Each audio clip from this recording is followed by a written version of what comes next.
दोष जन साधन। कब? जब यहाँ नृपन विलोक, तब मेरे मित्र यह जनक अकुला। क्या विलोका?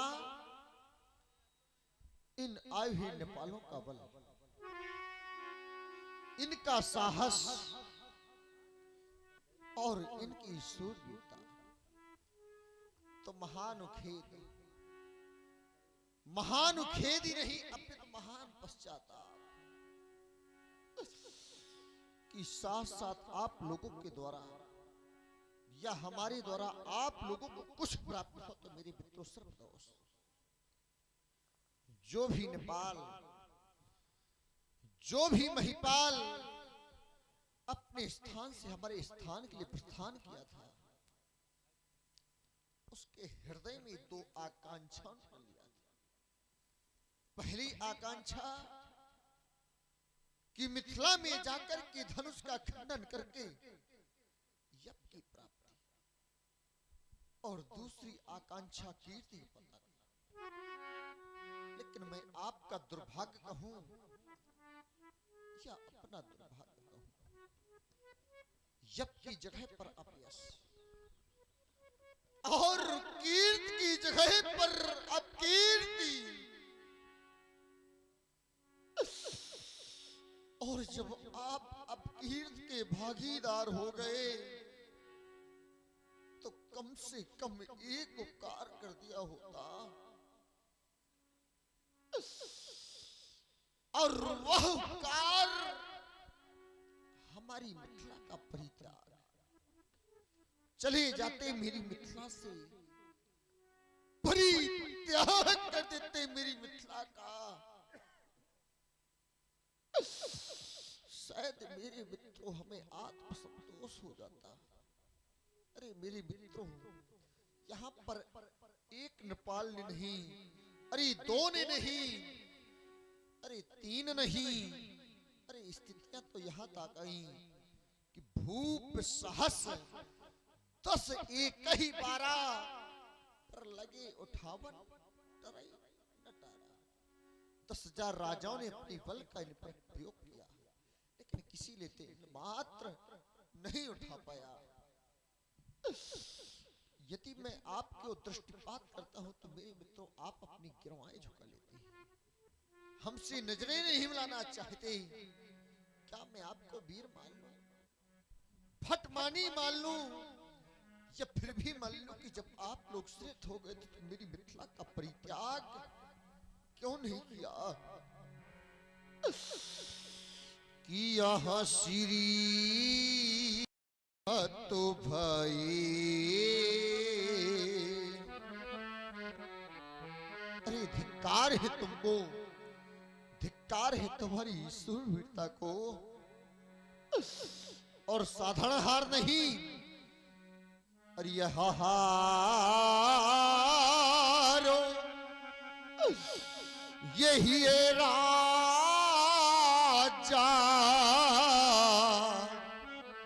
और जब आप अपने हृदय में हार मान गए तो कम से कम एक उपकार कर दिया होता, और वह उपकार हमारी मिथिला का परित्याग। लेकिन मैं देख कर रहा हूं कि तब यहां बैठे नीचे, देखो ना, देखो, और यहां बैठे नीचे, और जो जाई यह समाजा। और कब बैठे? कि जब यहां श्री तो भाई, परंतु आप लोग श्रेष्ठ होने को उपरांत भी मेरी मिथिला का परित्याग नहीं किया। आप लोग कहो महाराज आप हमारा अपमान कर रहे हैं, हमारा तिरस्कार कर रहे हैं, लेकिन नहीं मेरे मित्रों, मैंने तो पूरा ही विचार कर लिया था। यदि किसी भी क्षत्रियपाल को कोई व्यक्तिगत निमंत्रण दूंगा और व्यक्तिगत पत्र भिजवाऊंगा और कदाचित साम्राज्य तो वह अपने कार्य में असफल हो गया। तो यही कह कि राजा जनक ने कौन सी प्रतिशोध की भावना लेकर के हमें अपनी मिथिला में बुलाया। तो ऐसा नहीं कि मैंने बुलाया नहीं था, बुलाया था, लेकिन बुलाने की विधा दूसरी अपनाई थी। और वह विधा प्रण की मुनादियां, प्रण की डुगडुगियां, यहाँ तक कि मेरे मित्रों मैंने प्रण की घोषणाएं करवाई थी। एक एक अंतर में नहीं, अपितु 7 दीपांतरों में। जम्बू, प्लाक्ष, शालिमन, क्रुश, क्रौंच, पुष्कर और साग। और आज यहाँ पर 7 दीपांतरों के नेपाल उपस्थित हैं। लेकिन कोई भी क्षत्रिय पाल हमसे ये नहीं कह सकता कि महाराज आपने हमको व्यक्तिगत निमंत्रण दिया था। अन्यथा मेरी मित्रों, यदि आपके पास कोई प्रमाण हो तो आप अपनी समाज में खड़े होकर कह दें महाराज हमारे पास प्रमाण है। यदि आपके पास कोई प्रमाण नहीं तो मेरे मित्रों मेरे पास है। अब प्रमाण मिलता है तो केवल सुनी का, जैसे कि जैसे यहाँ आए सुनी, प्रमाण मिलता है तो केवल सुनी का। और क्या सुनी कि हम जो प्रणय ये ठाना,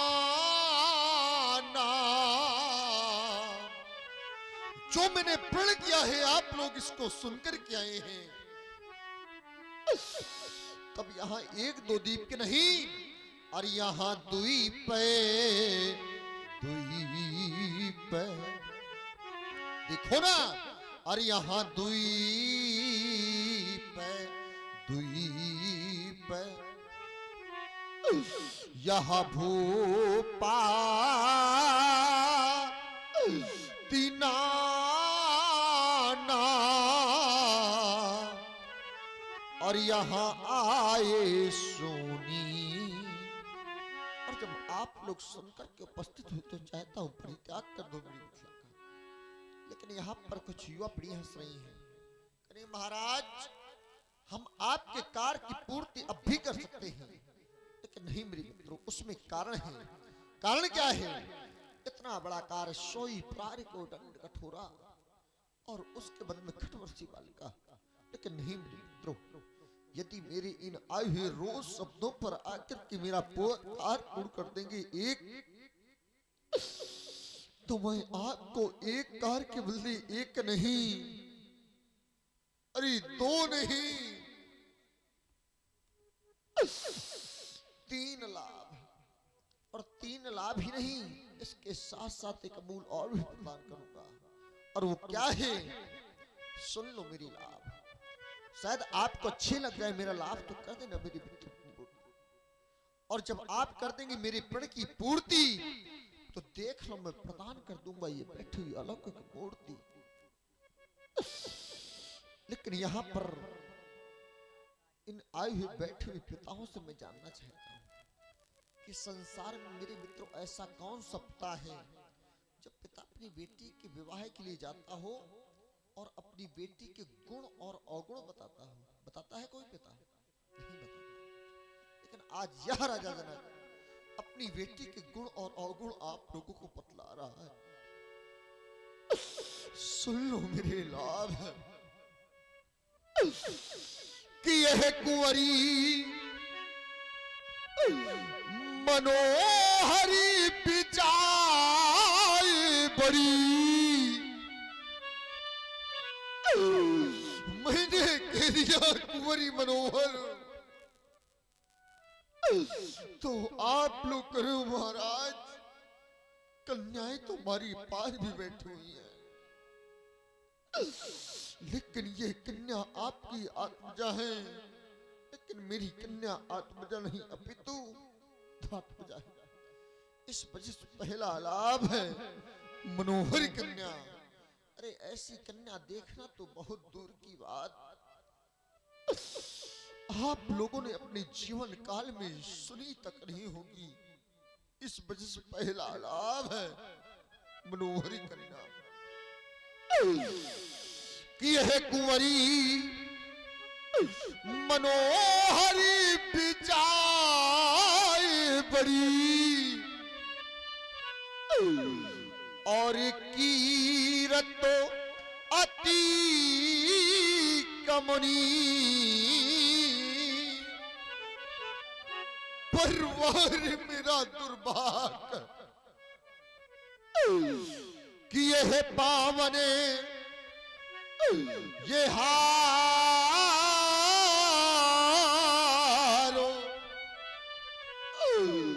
सो बिरांचे जनो यहाँ रजीवे न धनो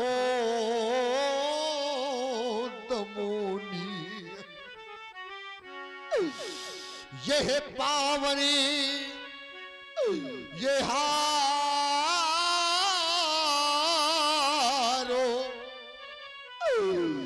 सो बिरांचे जनो यहाँ रजीव न धनो दमोनी। पहला लाभ है मनोहरी कन्या, दूसरा लाभ ही विजयी बड़ी। तो आप लोग करो महाराज कौन सी जय देना चाहते हैं?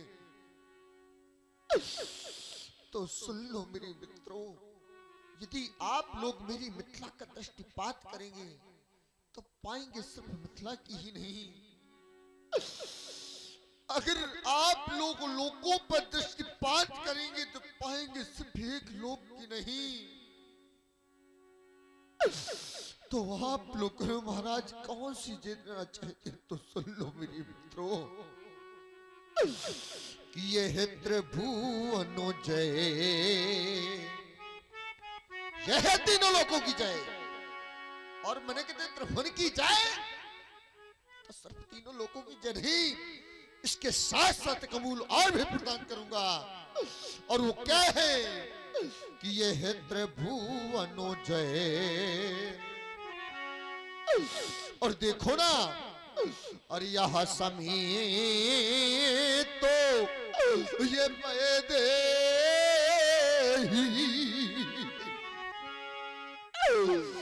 तो अब बिना ही विचार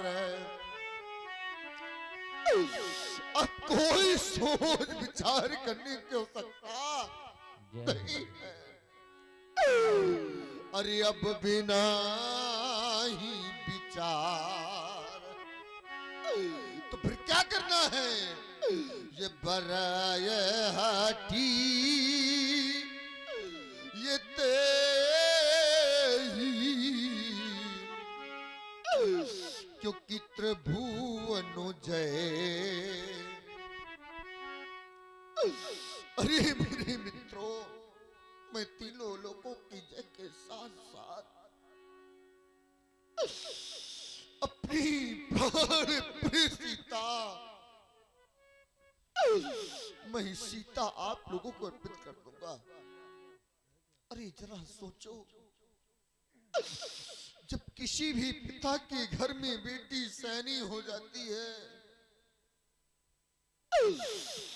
तो मेरे मित्रों उस पिता को रात में सुख और शांति की नींद नहीं आती।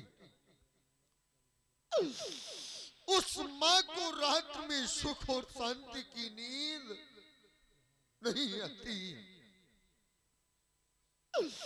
कितना भी धन दे देना, कितनी भी संपत्ति दे देना, लेकिन जिस वक्त इन बेटियों के दरवाजे से डोली निकलेगी ना तो हर एक कठोर से कठोर हृदय का पिता रोतेगा। मेरे मित्रों, संसार में तीन ऐसे व्यक्ति हैं जिनको रात में सुख और शांति की नींद नहीं आती। और वह व्यक्ति जिसके हृदय में गहरी पीड़ा हो, या यूं कहते कि जिसके कैंसर जैसा मर्ज हो, क्या उसको रात में नींद आएगी? नहीं आएगी।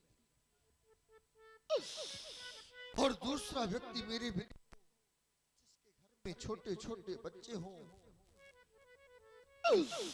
और बेचारे रोटी का टुकड़ा मांग करके भूख की नींद सो जाते उस पिता से जाकर के पूछो, उस मां से जाकर के पूछो। और तीसरा व्यक्ति मेरे मित्रों, जिसके घर में सैनी कन्या हो और उस कन्या के लिए कोई वर की प्राप्ति ना हो रही हो, बेचारा पिता अपनी बेटी की वर की खोज के लिए 1 वर्ष नहीं, 2 वर्ष नहीं, 3 वर्ष नहीं, 5-5 वर्ष, बहुत से यहाँ पर ऐसे पिता बैठे हो जब अपनी बेटी की वर की खोज के 5-5 वर्ष तक दर की ठोकरें खाते, लेकिन तब भी मेरे मित्रों उनको वर की प्राप्ति नहीं होती। क्या मेरे मित्रों एक गरीब पिता की बेटी का विवाह नहीं होता? होता है। किसी की बेटी कुंवारी नहीं बैठी रहती। और मेरे मित्रों, जब वह पिता घर पुनः वापस आता है तो उसकी पत्नी पूछती है, महाराज हमारी बेटी के लिए वर की प्राप्ति हुई? तो वो यही कहता है, महारानी यह धरती फट जाए और मैं समा जाऊं, लेकिन मैं जहां भी जाता हूं घर मिलता है तो वर नहीं मिलता। यदि घर और वर दोनों मिलते हैं तो मेरे मित्रों बात आ जाती है धन पर।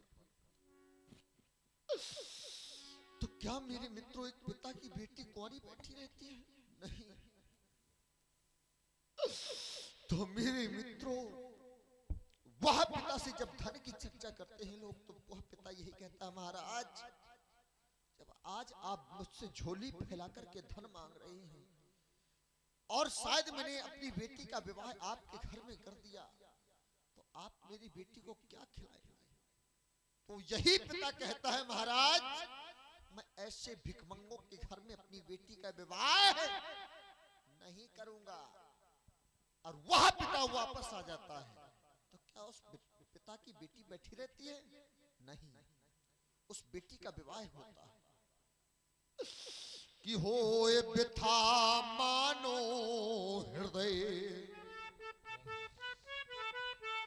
व्यक्ति के अंतःकरण में गहरी पीड़ा हो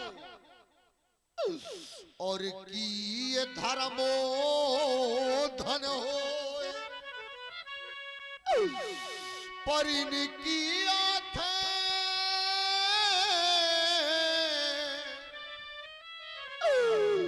यह कैसे लगे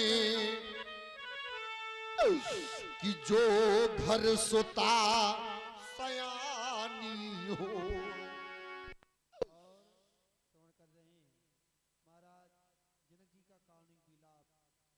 हुए हमारे आदरणीय अन्नू जी, दीक्षित जी, जो आप स्वयं में बहुत अच्छे कलाकार हैं, आपने महाराज जनक जी के कारुणिक विलाप पर ये 21 पद मुद्राएं सादर भेंट किए हैं। भैया को धर्मन से बहुत बहुत साधुवाद, बहुत बहुत धन्यवाद। और हमारे आनंद इच्छित जनक जी के लिए 10 रुपया पुरस्कार और सीता जी के लिए 10 पुरस्कार प्रदान कर रहे हैं और सागर में गाकर भरने का प्रयास करें, बहुत मान दिया होगा। तो मेरे मित्रों, वो मां, वो पिता, उनको रात में सुख और शांति की नींद नहीं आती। कितना भी धन दे देना, कितनी भी संपत्ति दे देना, लेकिन जिस वक्त इन बेटियों के दरवाजे से डोली निकलेगी ना, तो हर एक कठोर से कठोर हृदय की मां रोतेगी। हर एक कठोर से कठोर हृदय का पिता रोतेगा। कितना भी धन दे देना, कितनी भी संपत्ति दे देना, क्या जब आप लोगों की बेटियों के दरवाजे से डोली निकलती है, क्या आप लोग रोती नहीं है? अश्रुधाराएं नहीं बहती? कि यह बेटी को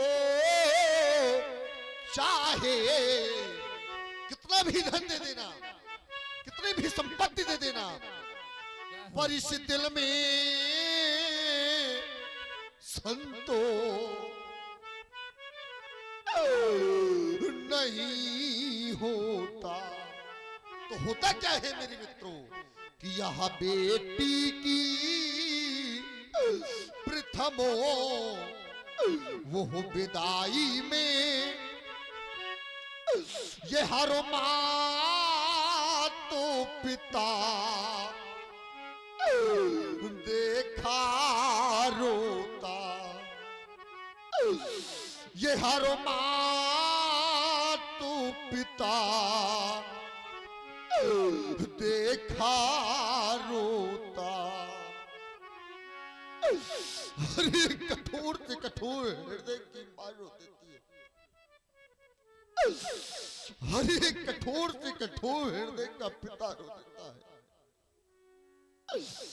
और मेरे मित्र में एक उदाहरण दिया करता हूं कि संसार में कितना भी धनवान पिता क्यों ना हो, लेकिन जब भी अपनी बेटी का विवाह के लिए जाता है तो पिता निर्धन होकर के जाता है। क्या आप लोग धनवान होकर के जाते हैं? नहीं, निर्धन होकर के जाते हैं। कितना भी धनवान पिता क्यों ना हो, लेकिन जब भी अपनी बेटी का विवाह करने जाएगा तो बेचारा झोली फैला करके भीख मांगता है लड़के वाले के सामने। कहता है महाराज मुझे निभा लेना। कि धनहीन पिता की जब यही बेटियां, संयोग है, संयोग से उन्हें दुष्ट घरों में पड़ जाती है। तो यह रोज सताई वो हो जाती है और रोज ये मारी जाती है और रोज सताई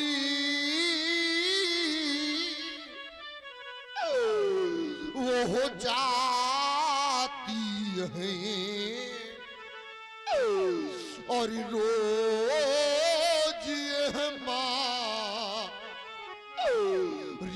जाती है और रोज सताई जाती है, रोज मारी जाती है। इसी पर प्रभावित हुए हमारे लाल जी यादव, जो दौलत घाटमपुर कानपुर नगर से पधारे हुए हैं, दौलतपुर से।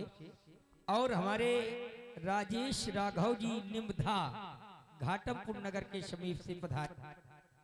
हेलो, उनके द्वारा 21 पुष्प मुद्राएं जनक जी के लिए प्रदान किए गए कोट कोट साधुवाद धन्यवाद।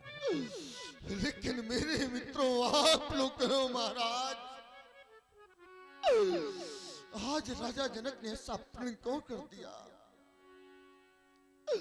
लेकिन बेटी तू अपने हृदय को मत दुखी करना बेटी, रो लेने दे अपने पिता को। कि सीते मत रो बात तो मेरी तू मान। बेटी तू अपने हृदय को मत दुखी करना। सीते मत रो बात तो मेरी तू मान। यदि प्रण की पूर्ति हुई ना बेटी,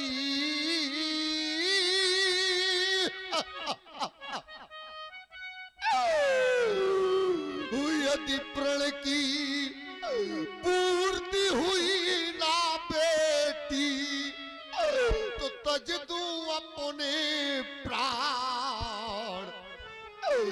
सीते मत रो बात तो मेरी तू मान। अब तो मुझे कुछ ऐसा प्रतीत हो रहा है कि यह स्यो का चाप अभी टूटेगा। यदि आज मेरे मित्रों यह आयुध का खंडन न हुआ तो मैं अपने जीते जी अपने प्राणों का परित्याग कर दूंगा। यह स्यों का चाप अभी टूटेगा, यहाँ फिरो ये जगो हमसे छूटेगा। अरे मैं अपने हाथों से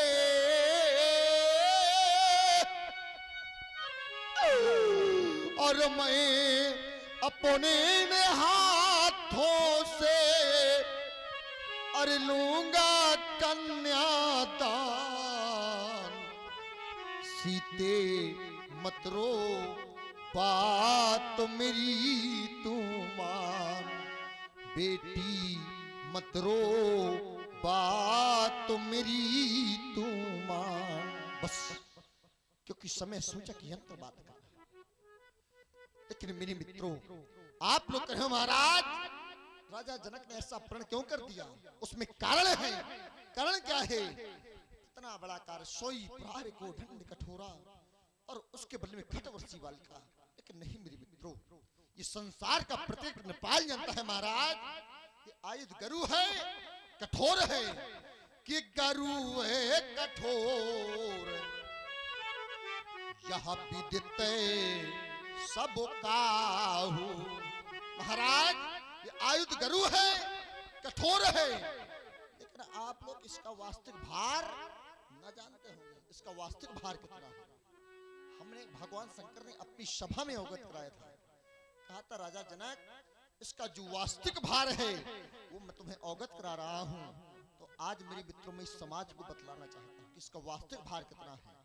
कि 3000 मन अस्थि को जो इसका वास्तविक भार है 3000 मन हड्डियों का है। ये 3000 मन अस्थि को यहाँ बनो पंच असरारो और कलवेली योधा लगे, यहाँ कोसा 3000। ये सजावट है, ये अलग है। ये भी 3000 मन हड्डियों का विशाल आयुध हमारी बेटी सीता ने लीपन करते समय अपने बाम कर से उठा लिया। तब जानते हैं इसकी आयु कितनी थी? 4 वर्ष 7 माह 21 दिन की थी। जब इस विशाल आयुध को हमारी बेटी सीता ने 4 वर्ष 7 माह 21 दिन की बेटी ने उठा लिया, तो मैंने जाना ये कोई साधारण कन्या नहीं है, ये लौकिक नहीं अलौकिक कन्या है। ये आत्मजा नहीं अपितु धरात्मजा है। अब यदि लौकिक नहीं अलौकिक है, यदि लौकिक होती तो मैं इसके लिए घर देखता, बर देखता, कुल देखता। जब लौकिक नहीं अलौकिक है, इसके लिए बर भी अलौकिक होना चाहिए। तब मेरे मित्रों मैंने विचार किया कि कहां इसके लिए बर ढूंढूं, कैसे मैं घर ढूंढूं। तब मेरे मित्रों मैंने प्रण कर दिया। प्रण कौन सा? कि जो भी कार्य मेरी बेटी सीता ने किया है उसी कार्य पर मैंने प्रण ठान लिया कि जो भी वीर इसको 2 खंडों में विभाजित कर देगा। अब वीर वही है जो विभाजित करेगा, जो लौकिक नहीं अलौकिक होगा। जिसने मेरे मित्रों इस वसुंधरा में जन्म लिया है तो कोई साधारण वीर नहीं है। वो लौकिक नहीं होगा, अलौकिक ही होगा। जबकि गोस्वामी तुलसीदास जी ने लिखा है यदि बेटियों को विवाह करना है तो सबसे पहले क्या देखना है कि जो घर परो। सबसे पहले आप लोग जाते हैं बेटी के पिता बनकर। बेटी ना घर देखने जाती है ना बर देखने जाती है, पिता बनकर के आप जाते हैं। सबसे पहले क्या देखते हैं? घर। कि जो घर, बोले महाराज घर 4 खंड का मकान देख लिया। मकान कैसा देखा? पक्का मकान। पक्का मकान देख लिया। बोले महाराज इसलिए देख लिया कहीं हमारी बेटी को गोबर से लीपना ना पड़ जाए। कि जो घर बरो। अब बर की बात आती है। बोले महाराज बर तो बहुत सुंदर है। सुंदरता क्या देखी? उसकी चमड़ी देख ली। चमड़ी देख करके लोग करते हैं विवाह। ज्यादा से ज्यादा दिमाग भी लगाते हैं लोग, ऐसा नहीं कि नहीं लगाए। कहते हैं महाराज आपका बालक शिक्षा कितनी प्राप्त की है? बोले महाराज हमारा बालक स्नातक किए है, स्नातक तो किए है। अब ये नहीं देखा कि वो विद्यालय से घर आता है कि कहीं पैसाले जाता है कि कहीं शराब मदरा करता है, ये नहीं देखते, उसकी चमड़ी देख ली। बोले महाराज बहुत सुंदर बालक है कि जो घर परो कुल हो ये अनूपा। बोले महाराज हम प्रतिवर्ष रामलीला करवाते हैं, लेकिन रामलीला का अर्थ मालूम नहीं है। मालूम कहां से हो कि जो घर परो कुल हो ये अनूपा, तो मित्रों करिए विवाहे। लेकिन यहां भी ठहर जाइए, विवाह ऐसे ना करिए। कैसे करिए? जब ये है सुतही अनुरूपा, जब बेटी के अनुरूप घर हो, बर हो, कुल हो, बेटियों का विवाह कर दो। कभी भी ये बेटी मारी नहीं जाएगी, न कभी सताई जाएगी, न कभी आत्महत्या करेंगी। लेकिन यहीं पर भूल कर बैठते हैं आप, अनुरूप अपना मिलाते हैं। बेटी का अनुरूप नहीं पिता मिलाता, अनुरूप अपना मिलाता है। बोले महाराज हमारे पास यदि 20 बीघे जमीन है, हमारी बेटी जहां भी जाए कम से कम उसके पास 20 से 40 होनी चाहिए। महाराज हम अध्यापक हैं, हमारी बेटी का विवाह जहां भी हो कम से कम वो जिला अधिकारी का बेटा होना चाहिए। मिलाता है पिता कि नहीं मिलाता अपना अनुरूप? क्यों मिलाता है? इस वजह से मेरे मित्रों कि हमारी समाज में प्रतिष्ठा बढ़ेगी, हमारा सम्मान बढ़ेगा। अपने सम्मान और प्रतिष्ठा की लोगों को ज्यादा परवाह होती है। बेटी चाहे उसे छड़ मार दी जाए, चाहे वो आत्महत्या कर ले, लेकिन अपनी परवाह होती है लोगों को। अरे बेटियां तो ऐसी होती हैं कि बेटी ममता की मूर्ति बनी। कोई भी बेटी अपने पिता से ये नहीं पूछती कि पिताजी मेरे लिए जो वर ढूंढा है वो वर कैसा है, जिसके साथ में मेरा विवाह होना है, मेरा स्वामी अर्थात पति कैसा है। कितना भी नशेड़ी गंजेड़ी कैसा भी मिल जाए, लेकिन उसके साथ अपना जीवन समर्पित कर देती है बेटी। ऐसी होती है बेटी। अरे बेटियों से कभी पूछा है आप लोगों ने? बेटी का विवाह करते हैं, एक पिता का कर्तव्य बनता है कि बेटियों से भी विवाह पूछ करके ही करना चाहिए। कैसे कि राजा जनक ने किया कि चली संग गोले सखी सयानी। बेटियों विचार करना, आप कभी भी घर से बाहर अकेले न निकलना। क्यों? यदि आप सयानी सखियों के साथ में होंगी तो किसी के बाजू में क्षमता नहीं कि तुम्हारी ऊपर बुरी दृष्टि देख ले। क्यों? यदि सयानी सखियां हैं तो सयानी सखियों की वजह से आपके साथ कोई गलत व्यवहार नहीं होगा। कभी भी बेटियों को अकेले घर से बाहर न निकलना चाहिए, और निकलना चाहिए तो अपनी सैनी सखियों के साथ में निकलना चाहिए। राजा जनक की पुत्री सीता जब निकली तो चली संग गोले सखी सयानी। तो कैसे? वो गावत गीत मनोहर बानी।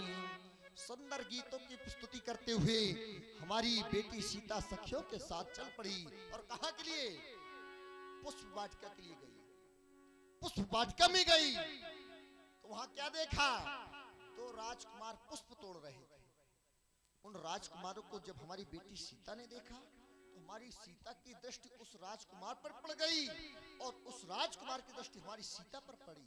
तो हमारी बेटी सीता ने अपने नेत्रों पर, पलकों पर बसा लिया उस राजकुमार को। और जब यह मेरे मित्रों पलकों पर बसाया तो पुष्पों को तोड़ करके माला बनाया। और यह दृश्य कौन देख रही थी? वहां पर जो सखियां थी वो देख रही थी सब। तो मेरे मित्रों हमारी बेटी वो पुष्पों का माला बना करके मां भवानी के दरबार पर पहुंची। तो मेरे मित्रों मां भवानी की जब दरबार पर पहुंची तो मेरे मित्रों उस माला को हमारी बेटी सीता ने जैसे ही मां के गले में डालना चाहा तो माला माँ भवानी के गले में न पड़ करके माँ के आंचल में पड़ गई। तो वो विनय प्रेम बस भई भवानी, पत्थर की शिला मुस्कुराने लगी। क्यों? क्योंकि पत्थर की शिला भी जान गई कि ये सीता ने जिसको अपने हृदय में बसाया है, जिसको नेत्रों में चाहा है, इसके लिए वही वर होना चाहिए। ये अभी नहीं, देखना आगे चलकर सीता का विवाह उसी से अवश्य होगा। तो मेरे मित्रों, तो हमारी बेटी सीता ने माँ भवानी के गले में माला डालना चाहा, लेकिन माँ के गले में न पड़कर के माँ के आंचल में पड़ गया। हमारी बेटी ने विचार किया कि लग रहा है माँ के गले में माला पड़ गई, लेकिन माँ के आंचल में पड़ी। सीता ने वहीं पर माला छोड़ दिया, तो वो माला खिसक पड़ी। तो वो खसी माल, वो माला खिसक गई। तो फिर क्या हुआ? वो मूरत मुस्कानी, वो पत्थर की शिला मुस्कुराने लगी। जब पत्थर की शिला मुस्कुराने लगी तो माँ भवानी ने सुंदर सा आशीर्वाद दिया कि तुमने जिसको चाहा है, जिसको चाहती हो, ये आयुध उसी से ही टूटेगा और संसार में कोई न तोड़ पाएगा।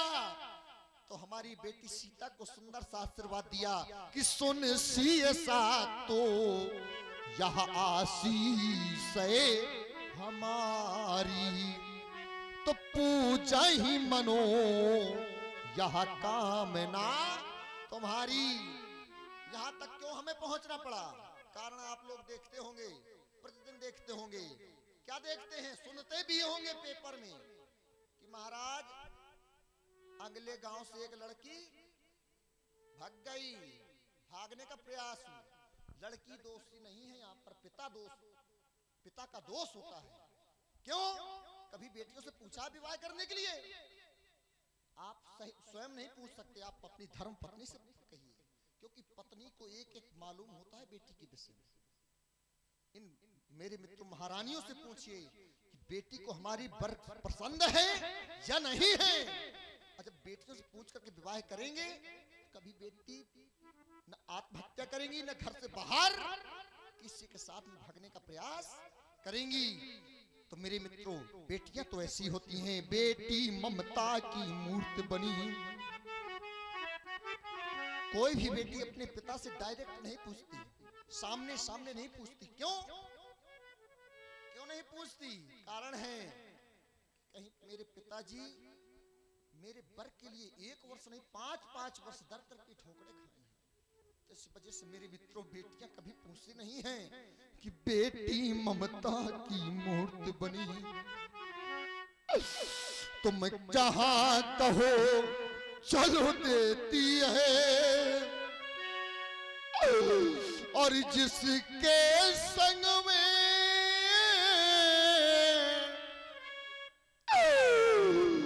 गांठें बांधी, ये स्वीकार सुता ये कर लेती है। और ये हमारे बड़े भैया संजय भैया जो खानपुर से पधारे हुए हैं, उनके द्वारा 11 रुपए जनक जी के लिए प्रदान किए गए। कोट से साधुवाद, धन्यवाद। बस मेरे मित्रों, मैंने देख लिया आपका पौरुष, देखा मैंने आपका पराक्रम। अब तो मैं अंतिम वक्त में कहना चाहता हूँ कि मुझे तेरी और ये छोटी सी बिटिया है प्रियंका, उसके द्वारा सुंदर जनक जी के लिए 11 रुपए प्रदान हुए। कोट साधुवाद, धन्यवाद। यदि मुझे ऐसा मालूम हो गया होता तो आज विकल होकर योगी न रुकता। और ये हमारे राम बाबू भैया जी के द्वारा भी सुंदर 11 रुपए प्रदान किए गए। कोट से साधुवाद, धन्यवाद। तो मुझे तेरी इस नियत का जो पता प्रभु चल गया होता। और ये हमारे बड़े भैया राजकुमार द्विवेदी जी सुल्तानगढ़ से पधारे हुए 11 रुपए, और साथ में हमारे विधायक जी, हम लोग प्यार से विधायक जी कहते हैं, उनके द्वारा सुंदर 20 पुष्प मुद्राएं जनक जी के लिए प्रदान की गई। कोट कोट सा साधुवाद, धन्यवाद। तो कभी प्रमेय नहीं करता अगर यह ज्ञान जो होता, तो ये जगत वाले कहेंगे क्या कि जगत का तू विधाता है। और ये हमारे अच्छे लाल भैया के सुपुत्र अनूप भैया के द्वारा 11 रुपए प्रदान किए गए। कोट कोट सा साधुवाद, धन्यवाद। अरे तू हंसाता है और रुलाता है, पर समझ में कुछ है न आता है। तो वही अच्छा अभी होता जो ये हल्का फल न मिला होता। जिस समय मही का कसरत कर रहा था तो इस वसुंधरा ने अपना वत स्थल फाड़ करके यह कन्या प्रदान की थी। तो वही अच्छा अभी होता जो ये हल्का फल न मिला होता। तो मुझे तेरी इस नियत का जो पता प्रभु चल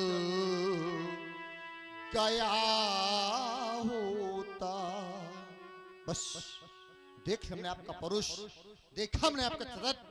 अब कोई भी छत्री पाल मेरे सामने बीता माखे का प्रयास न करिए। अब जन को माखे भटमानी हाँ वीर। और ये हमारे भैया अभय अढ़ौली निवासी, उनके द्वारा हेलो सुंदर 20 रुपए जनक जी के लिए प्रदान किए गए। कोट कोट साधुवाद, धन्यवाद। तो यहाँ वीर बीन और ये मही मैं जानी, कब जानी जब ये दुर्गति सामने आनी, तब वीर बीन और ये मही मैं जानी। जब वीर विहीन मही में जानी कृपा समाप्त हो गई आपकी मेहमानी। चले जाओ मेरी मिथिला से, परित्याग कर दो मेरी मिथिला का। अगर तब भी मेरी मिथिला का प्रत्याग नहीं तो कहना चाहते ये सभा और ये सभा और ये सभा करा दो वन, क्योंकि मिथिलेश की इस रंग अन का रंग अन का रंग सीता की सखियों ले जाओ हमारी बेटी।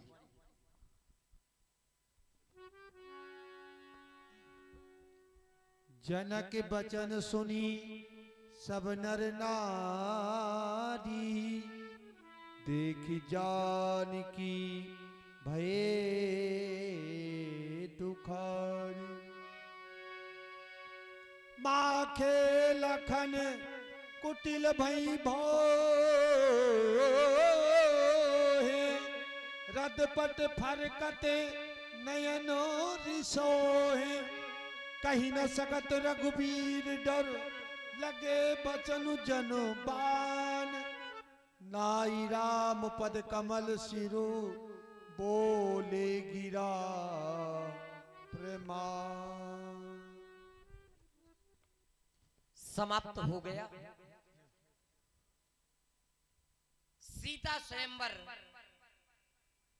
एक राजा जी के द्वारा घोषणा कर दी गई और कहा क्या गया, तजहु आस निज निज गृह जाहु, ये लिखा न विधि वैदेही विवाहु। आप लोग सोच रहे होंगे यहाँ पर मेरा अपमान नहीं, मेरे वंश का अपमान नहीं,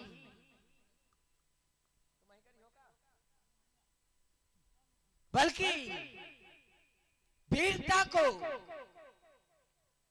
चुनौती दी गई है और प्रतिज्ञा किन्हें सुनाई गई, तो उपस्थित महिपालों को। हाँ हाँ, अगर यही प्रतिज्ञा हम राजकुमारों को सुनाई जाती तो राजकुमार प्रतिज्ञा पूर्ण करके दिखा देते। और ये सीलू भट्टा सीलू मुनीम भट्टा, उनके द्वारा लखनलाल जी के लिए 11 रुपए प्रदान किए गए। कुट कुट से साधुवाद, धन्यवाद। भगवान, यह कैसा अंधेर भैया, ये कैसा अंधेर, कहते इन्हें विदेह नाथ मिथिलेश, ये ब्रह्म आराधनकारी, कहते इन्हें विदेह नाथ मिथिलेश ब्रह्म आराधनकारी। पर यहाँ तो इस शिव पिनाक के खंडन हेतु आए हो महाबलधारी भाई भोम निर्वीर, गई सब सही तुम्हारी। क्या करें भोग बलवान भैया, यहाँ के भोग बलवान क्या करें, भाग्य का होता ऐसा फेर। रघुपति, यह कैसा अंधेर भैया, यह कैसा अंधेर। योगीराज, मैंने आपको कर्मनिष्ठ, धर्मनिष्ठ तथा सद्भावना का भूपाल माना था। मैंने कभी नहीं सोचा था कि आप अल्प स्वार्थवश अपमानित शब्दों का प्रयोग कर बैठेंगे।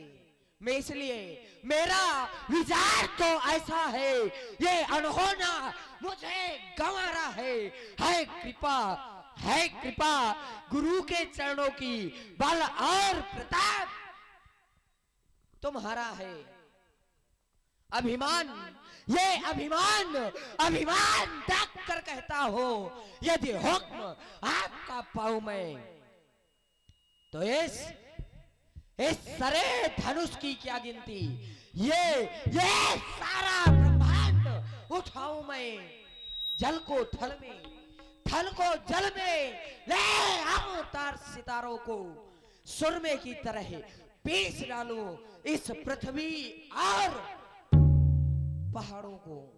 सुनहु राम रघुवंश मणि, सुनहु राम रघुवंश मणि, रघु नंदन रणधीर, इन अपमानों ने किया मुझको आज अधीर। सिरध्वज, आप ही विचार करें, रहेगर जानकी कुंवारी, हमें क्या दुख नहीं इसका, मगर मैं क्या करूं, सामने रघुवीर बैठे हैं, नहीं तो जानते हो क्या होता, और जानते हो क्या होता। हाँ, इसी पर प्रभावित हुए हमारे अभय भैया जो अड़हौली से पधारे हुए हैं,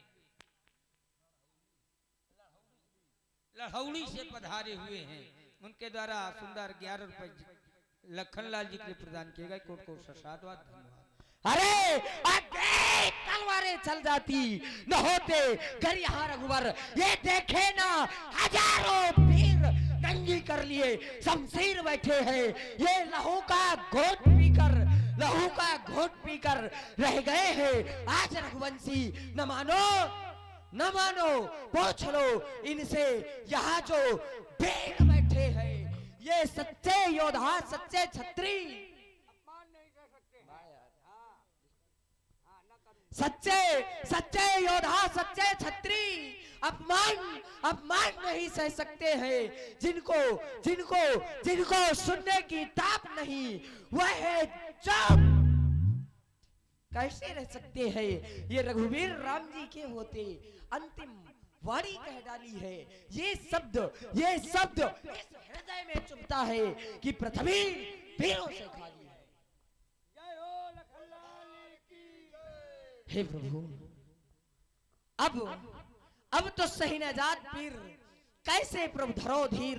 अरे तीर सो लगे हैं बैन, आयस जो पाँव में तार मरोड़ गई, वार्ध में बोरी डारो तोरी दिग्दंतन के दंत लेता हूं मैं। ये कहत हो समाज मध्य, कहत हो समाज मध्य, राव प्रतापनाथ मेरु लाए उखार, जिस छोड़ ले धाऊ में अटक रहे हो कहा, मुख से तो निकालो बैन। झटक सरासन को झटक चढ़ाऊ में, काचो घर जिमदारो फोरी, सको मेरु मूलक क्यों तोरी। तब प्रताप महिमा भगवाना, ये का बापुरो बिना पुराना।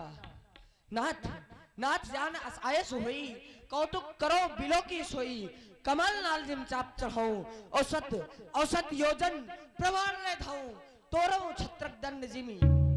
तो प्रताप नाथ जो न करो प्रभु पद शपथ, पुनि न धरो धनु हाथ, पुनि न धरो धनु हाथ, पुनि न धरो। लखन सकोप बचन जे बोले, डगमगानी मही दिग्गज डोले, सही नहीं रघुपति लखन निमारे, और प्रेम समेत निकट बैठारे। और यदि मेरी आवाज हमारे सुनील भैया के कानों तक पहुंच रही हो तो मंच पर आ जाए तुरंत। सुनील भैया मंच पर आए तुरंत। भैया लक्ष्मण, मानव विवेक शून्य हो, किम कर्तव्य विमूढ़ हो जाता है, परंतु ज्ञानवान आत्म संयम से भी उत्तेजना काल में भी अपने इस मानसिक संतुलन को नहीं खोता। कनिष्ठ भ्रात, अगर योगी राज ने प्रणभंग के भय से आधीरता बस वीर विहीन मही मैं जानी जैसे शब्दों का प्रयोग किया है, तो उनका कहना स्वाभाविक है। और ये हमारे अभय भैया लड़ौली से पधारे हैं, उनके द्वारा राम जी के चरणों में 11 रुपए प्रदान किए। कोट कोट साधुवाद धन्यवाद। और साथ में ये हमारे सनद बाबू जी, उनके द्वारा भी 51 रुपए राम जी के चरणों में प्रदान किए गए। कोट कोट साधुवाद धन्यवाद। शांत हो जाओ भैया, शांत हो जाओ, शांत हो जाओ भैया,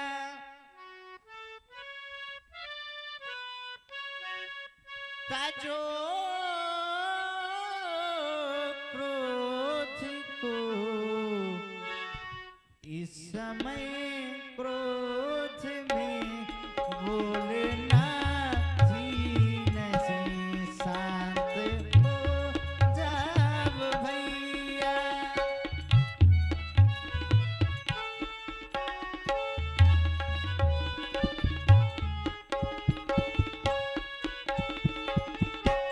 शांत